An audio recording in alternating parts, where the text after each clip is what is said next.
আইসিটির standard দেশের আমাদের বিচার ব্যবস্থার যে স্ট্যান্ডার্ড আছে তার অনেক নিচে। লর্ড কার্লাইল একজন কুইন্স কাউন্সিল, অত্যন্ত যোগ্য ব্যারিস্টার, তারা পরিষ্কার বলেছেন যে ইউকে বারের কাছে বা আন্তর্জাতিক সম্প্রদায়ের কাছে এর কোনো গ্রহণযোগ্যতা নেই। গোলাম আদম সাহেবের বিরুদ্ধে যে সমস্ত অভিযোগ তারা এনেছে, কোনো সাক্ষ্য প্রমাণ তারা উপস্থাপন করতে পারেনি।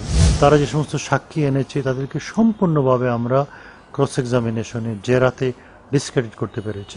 এবং সিরাজউদ্দিন হোসেন সাহেবের ছেলে স্বীকার করেছে যে সে 1973 সালে একটা মামলা করেছিল, সেই মামলাতে মুজাহিদ সাহেবকে জড়িত করা হয়নি।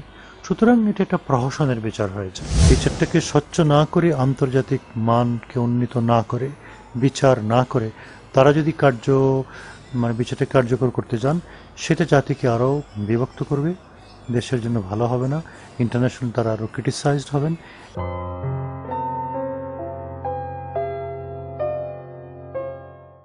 আইসিটির মান নিয়ে আমাদের বক্তব্য অত্যন্ত স্পষ্ট।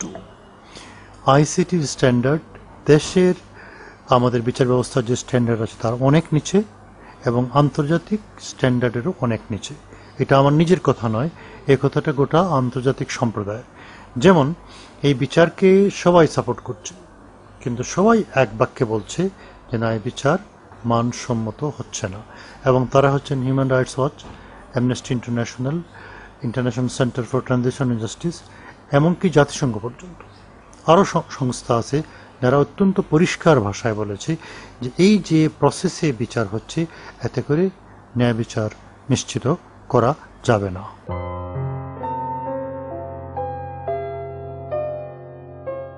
প্রথম থেকেই তেমন কোনো গ্রহণযোগ্যতা ছিল না, কিন্তু স্কাইপ কেলেঙ্কারির পরে যে সামান্য গ্রহণযোগ্যতাটুকু ছিল সেটাও শেষ হয়ে গেছে। যেমন কিছুদিন আগে হাউস অফ লর্ডসে আমাদের দুই পক্ষকেই ডেকেছিল, বিএনপি নেতৃবৃন্দ এবং আওয়ামী লীগ নেতৃবৃন্দ। সেখানে হাউস অফ লর্ডসের দুইজন সম্মানিত সদস্য, একজন হচ্ছেন লর্ড এভারি, আর একজন হচ্ছেন লর্ড কার্লাইল। লর্ড কার্লাইল একজন কুইন্স কাউন্সিল, অত্যন্ত যোগ্য ব্যারিস্টার, তারা পরিষ্কার বলেছেন যে ইউকে বারের কাছে বা আন্তর্জাতিক সম্প্রদায়ের কাছে এর কোনো গ্রহণযোগ্যতা নেই।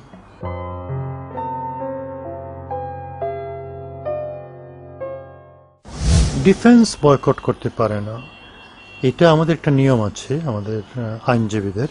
সেটা হচ্ছে আমাকে যিনি দায়িত্ব দিয়েছেন তার কাজ করার জন্য, অর্থাৎ যে অভিযুক্ত ব্যক্তি, তিনি যখনই আমাকে বলবেন যে আপনি সেখানে যাবেন না, আমি আর সেখানে যাব না। এখানে অভিযুক্ত ব্যক্তিরা আমাদেরকে নিয়োজিত করেছেন, তাদের ইনস্ট্রাকশনে আমরা সেখানে যাচ্ছি। তারপরেও কিছু কথা থেকে যায়। আমার মনে হয় যে আমরা যদি সেখানে না যেতাম, তাহলে এই আইসিটির যে ডিফেক্টগুলো সেগুলো আমরা তুলে ধরতে পারতাম না জনসমক্ষে। এটা আমরা তুলে ধরতে পেরেছি।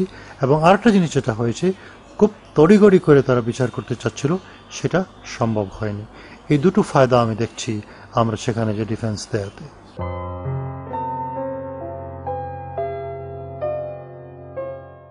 সুপ্রিম কোর্টে আপিল শেষ হওয়ার পরে তারা যদি ওইটা রাখেন, আমাদের আর আপিলের কোনো জায়গা নেই।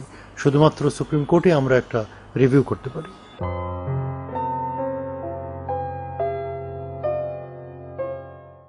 অসাধারণ হেল্প তাদের কাছ থেকে পেয়েছি। তারা যে কষ্ট করেছেন, যে খেটেছেন, সারা দুনিয়ার বিভিন্ন জায়গাতে এই সমস্ত বিচার যেগুলো হয়েছে সেগুলো নজির তারা বের করেছেন, কাগজপত্র তৈরি করেছেন, রাত দিন খেটেছেন। তাদের এই নিরলস প্রচেষ্টা ছাড়া আমার পক্ষে চিফ ডিফেন্স কাউন্সিলের দায়িত্ব পালন করা কোনো উপায় সম্ভবপর হতো না।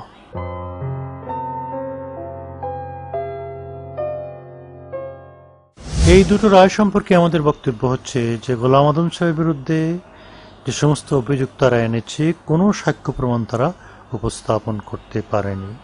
শুধু উনি পত্রপত্রিকায় বক্তৃতা দিয়েছেন, পাকিস্তান রক্ষার জন্য মানুষকে আহ্বান জানিয়েছেন, ভারতীয় অনুপ্রবেশকারীর বিরুদ্ধে কথাবার্তা বলেছেন, টিক্কা খানের সাথে দেখা করেছেন, ইয়াহিয়া খানের সাথে দেখা করেছেন, জামাতের আমির মৌলানা মওদুদের সাথে দেখা করেছেন।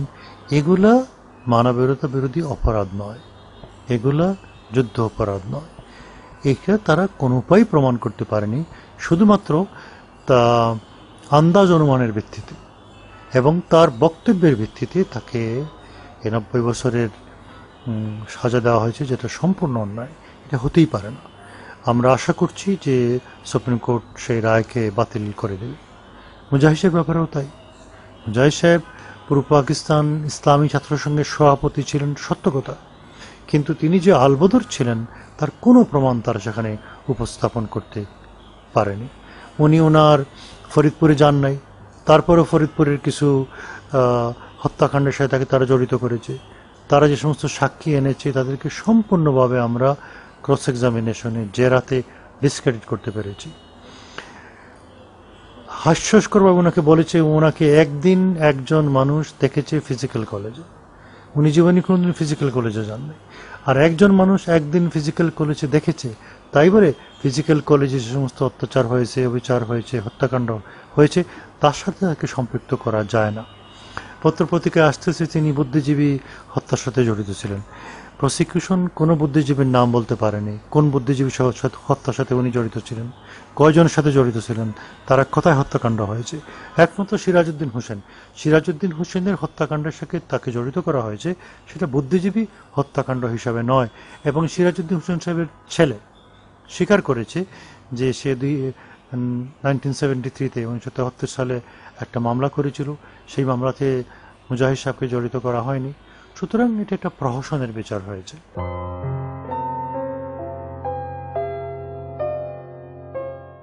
আমরা যেটা বলে আসছি এবং যেটা হওয়া উচিত সেটা হচ্ছে যে সত্যিকার অর্থে কেউ যদি বিচার করতে চায় তাহলে আন্তর্জাতিক সম্প্রদায় যে সমস্ত পরামর্শ দিয়েছে সেগুলো শোনা উচিত।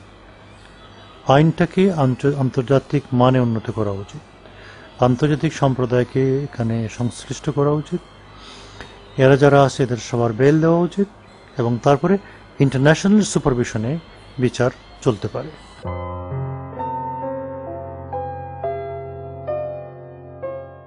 এটা আসলে খুবই অন্যায় হয়েছে। এই আইনটা নতুন আইন, এই আইনে আমরাও পারদর্শী নই, আমরাও দক্ষ নই এবং এই আইনে বাংলাদেশে কোনো আইনজীবী নেই। এই জন্য আমরা 3 জন বিদেশি আইনজীবীকে লাগিয়েছিলাম। তাদেরকে আসতে দিলে সবার জন্য ভালো হতো, প্রসিকিউশনের জন্য ভালো হতো, কোর্টের জন্য ভালো হতো, ডিফেন্সের জন্য ভালো হতো। এটা না দেওয়াটা সঠিক হয়নি।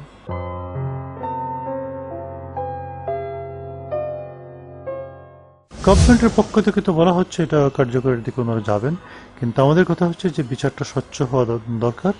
আমাদের কথাটা হচ্ছে বিচারটা আন্তর্জাতিক মানের হওয়া দরকার। বিচারটাকে স্বচ্ছ না করে, আন্তর্জাতিক মানকে উন্নীত না করে, বিচার না করে তারা যদি বিচারটা কার্যকর করতে যান, সেটা জাতিকে আরও বিভক্ত করবে, দেশের জন্য ভালো হবে না। ইন্টারন্যাশনাল তারা আরও ক্রিটিসাইজড হবেন। এখান থেকে তাদের বিরত থাকা উচিত।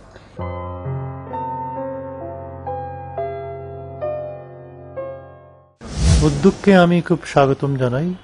আমাদের দেশে অবজেক্টিভ মিডিয়ার খুব অভাব। আচ্ছা, আমাদের দেশে অবজেক্টিভ মিডিয়ার খুব অভাব। দ্বিতীয় আলো, তাদের জন্য আমি সব ভালোবাসা আমার আছে। I have all best wishes for them. আমি আশা করি তারা এই গণমাধ্যমটাকে আরও উন্নত করবেন, প্রফেশনালি সেটাকে তারা ডেভেলপ করবেন এবং এটা যদি তারা করতে পারেন দেশ এবং জাতির জন্য বিরাট খেদমত হবে। দ্বিতীয় আলোকে অশেষ ধন্যবাদ। দ্বিতীয় আলো, সত্য বললে গায়ে লাগে।